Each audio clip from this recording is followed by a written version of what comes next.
Hello everyone, today we'll take a look at the best Xbox Series X games in 2021 and beyond. I made this list based on my personal opinion, and my goal here is to help you find the best game for you. For the best prices and more information about these games, check out the links in the description below. Before we start, I have a question for you guys. Which Xbox Series X game are you playing right now, and how do you like it? Let me know in the comments. Assassin's Creed VALHALLA.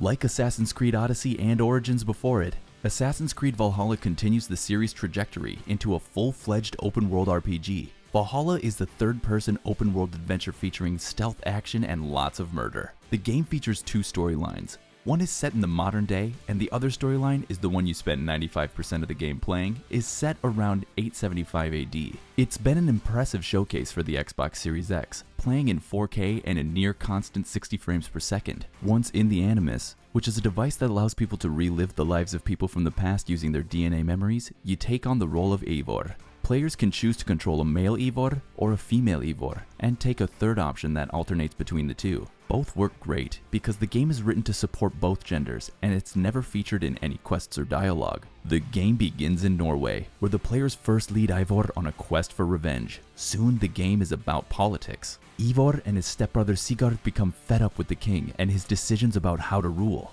They recruit their friends to join them in departing Norway and sailing to England. The setup gives all of Valhalla a compelling, consistent sense of purpose and momentum. It also gives Valhalla more structure than previous Assassin's Creed games, and hence for those who haven't played a previous game, Valhalla should be pretty easy to follow along with. While playing Valhalla, you'll feel that the game is its most beautiful Assassin's Creed yet, and certainly the most satisfying to sit back and watch. The snow-blanketed tundras and mountainous ranges of Norway are breathtaking, especially at night as the aura illuminates the sky above. In other open-world games, you would find yourself avoiding some side content because it's just more hours of busy work. But in Valhalla, these tiny encounters keep you playing long past your bedtime, and not because you wanted some new weapon or gear, but just because you wanted to see the new mini-story you were about to encounter.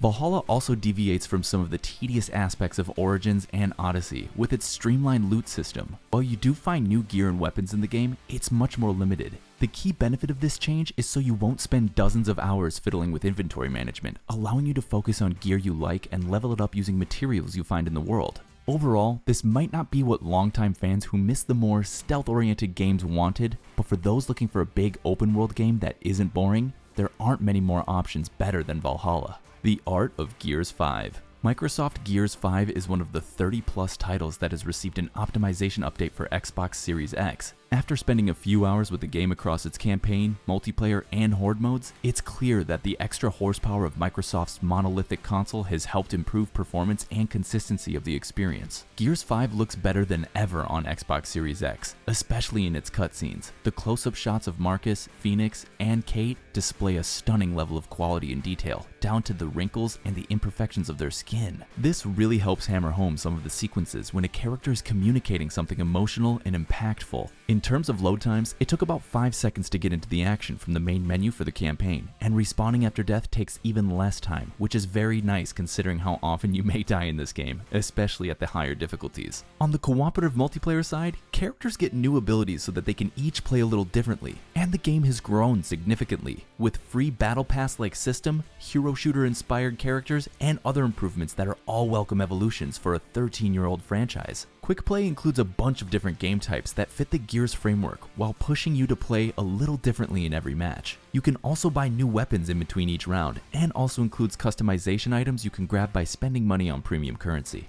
So, Gears 5 is very much a return of those best elements of Gears of War. Whether you want a campaign or co-op, competitive or quick play, there is an option for you in Gears 5, and plenty of full stuff to reward you for the time spent and skill gained. Forza Horizon 4. Forza Horizon 4 is a small crop of Xbox One games that will be optimized to take advantage of the new powers of the Xbox Series X, and with the next-gen update, Forza Horizon 4 will allow you to burn rubber across the English countryside at 4K resolution and 60 frames per second. And the Series X also cuts down on the load time of the game to 30 seconds, which is a bit of a time saving. Forza Horizon is a series that always managed to deftly balance accessibility and complexity. It takes the realistic driving mechanics of Forza Motorsport, but ditches the intimidating nature of professional racing and ruthless competition. Instead, it uses vibrant locations and positive vibes to amplify and celebrate the joys of driving, the giddiness of speed, and the awe of vibrant scenery. and the spectacle of shiny cars. The biggest change to Horizon is the introduction of seasons. Horizon's Britain cycles between summer, autumn, winter, and spring, and the weather in each season affects the world in tangible ways. Online functionality has a larger emphasis in Horizon 4. The game will discreetly connect you to an online session with up to 72 players. You can also form a convoy of up to 12 people, as well as compete in ranked or unranked team adventures for seasonal prizes. It's still easy to focus on playing solo at your own pace, and you can still go offline completely and drive against AI. Even after hours and hours of play, Horizon 4 keeps revealing surprises by introducing brand new styles of activities and keeps the game's flow feeling fresh. Horizon 4 boasts 100 more vehicles than its predecessor, with a total of 450 vehicles in the base game. The game also introduces a few new vehicles like racing trucks, and Horizon features an array of tinkering options for enthusiasts, as well as auto upgrade options and a number of accommodating driving assists for those who would rather only think about accelerating and turning. Regardless of how you drive, vehicles feel weighty, handle believably, and each one now has its own individual perk tree. Everything you do in Horizon feels valuable, no matter how big or small it is, from the basic thrills of speeding a fast car down gorgeous mountain highways to spending time tinkering with your favorite ride. So, if you want to spend some time on the road in your car or race with your friends, then have a look at Forza Horizon 4. If you're interested in seeing more videos like this one, please consider subscribing to the channel. Sea of Thieves. It has been nearly a year since the Sea of Thieves first set sail, but it's only recently found a wide audience, and that's what pushed us to see what has changed. The basics of the game are you pick up a quest from one of the handful of vendors, sail out to an island, and either dig up buried treasure, fight some skeletons, or solve a riddle. Then you take the resulting booty back to port, spend some gold on some new cosmetics, and repeat the process. It's a truly cooperative process, and the galleon has 3 sails, each of which has to be individually set and turned to capture the wind for whatever speed you want to sail at. You will need someone in the crow's nest to look out for unknown dangers on the horizon, and then someone at the bow to watch as you come into port and give the order to drop anchor before you hit a deceptive shallow, and a third person to check the map below deck, shouting up directions to the rest of the crew about which direction you need to aim for. Sea of Thieves' greatest success isn't being a pirate game then, but its capacity to be a sandbox that encourages its players to act like cartoon swashbucklers who keep pushing their luck to the limits. You might be drinking a friendly grog with another crew at the port in one moment, and then daringly firing yourself out of a cannon at their ship in the next, so that you can have a duel and steal their cargo. Each new change has added a bit more texture to the game, and the most recent update, Shrouded Spoils, focused on making all the content feel much more immediate and important with new rewards, different variations on skeleton crews, and more types of loot. There aren't any upgrade trees, powerful weapons to unlock, or major quest lines to follow.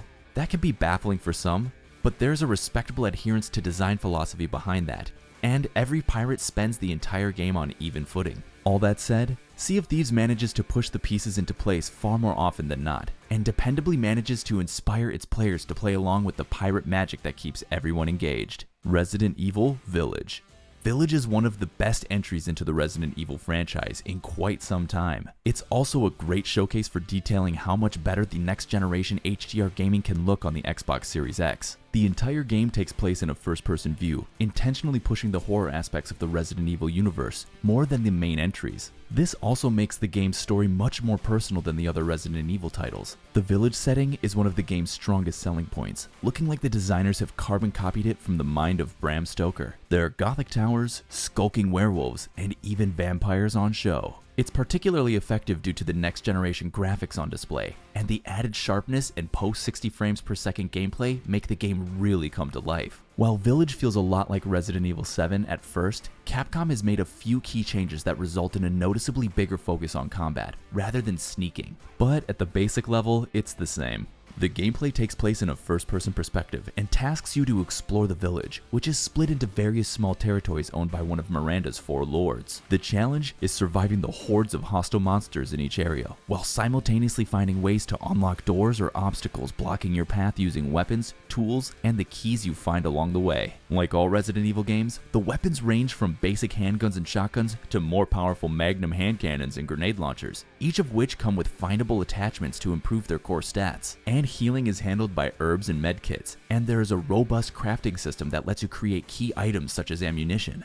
The weapon upgrade system is handled by an in-game merchant who appears at various locations across the map. As well as letting you buy supplies, the vendor also offers a handgun smithing service that lets you upgrade the stats of your weapons. There's a wealth of hidden collectibles and prizes littered around the map, ranging from treasure caches with valuable items that can be sold to the merchant to higher power weapons that are particularly useful when dealing with the game's main villains. Resident Evil Village is a great horror game that is sure to delight newcomers and old fans of the series. If you're looking to experience the true horrors on offer here, I suggest you crank up the difficulty. So, there you have it, folks. Feel free to pick the one that fits you best from the description below. See you next time, and thank you for watching.